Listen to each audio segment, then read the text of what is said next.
Language problem ആണോ? നിങ്ങളുടെ mother tongue എന്താന്ന് വെച്ചാൽ അതിൽ എന്നോട് സംസാരിച്ചോളൂ. ഏത് ഭാഷയാണെങ്കിലും ഞാൻ റിപ്ലൈ തരാം. മറാത്തി, തെലുഗു, കന്നഡ, മലയാളം. ആരൊക്കെയാണ് നിങ്ങൾ? അനന്തപത്മനാഭൻ ഇവിടെയല്ലേ താമസം? ഓ, മലയാളീസ് ആണല്ലേ? അതെ. മലയാളീസ് വളരെ ഡെർട്ടി ഫെല്ലോസ് ആണ്. എന്നാലും പറയൂ, വാട്ട് ഈസ് ദി പ്രോബ്ലങ്ങൾ? അനന്തപത്മനാഭനെ ഒന്ന് കാണണം. ആര്? അനന്തപത്മനാഭൻ. അതിന് ഇവിടെ വരെ വരേണ്ട കാര്യമില്ലല്ലോ. തിരുവനന്തപുരത്ത് ചെന്ന് കാണാമല്ലോ. ടെമ്പിളില്ലേ, ടെമ്പിള്.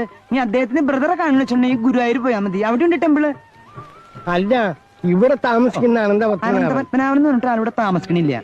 ഇവിടെ ഞാനും എന്റെ കുറച്ച് സഹപ്രവർത്തകരും മാത്രമേ ഉള്ളൂ. ഇനിയിപ്പോ അനന്തപത്മനാഭൻ എന്ന് പറയുന്ന ഒരു മലയാളീസ് ഉള്ളതായിട്ട് എനിക്ക് ഓർമ്മയില്ല. അല്ല, അതെ. ബാർഗെയിൻ ചെയ്യരുത്. ഞാൻ പറഞ്ഞു ഇല്ലേ, ഉണ്ടെങ്കിൽ ഞാൻ തരില്ല. ഇവിടെ ഇല്ല. ഉണ്ടാക്കി തരാൻ പറ്റുമോ? പൊക്കോളൂട്ടോ. കിട്ടുമ്പോ തരാം. എടുത്തു വെക്കാം. പൊക്കോളൂട്ടോ. മലയാളീസിന് വേറെ പണിയൊന്നുമില്ലേ? ഇവർക്ക് വല്ല മിലിറ്ററി പോയി ചേർന്നൂടെ? എനിക്ക് ചാവാൻ പേടിനെ.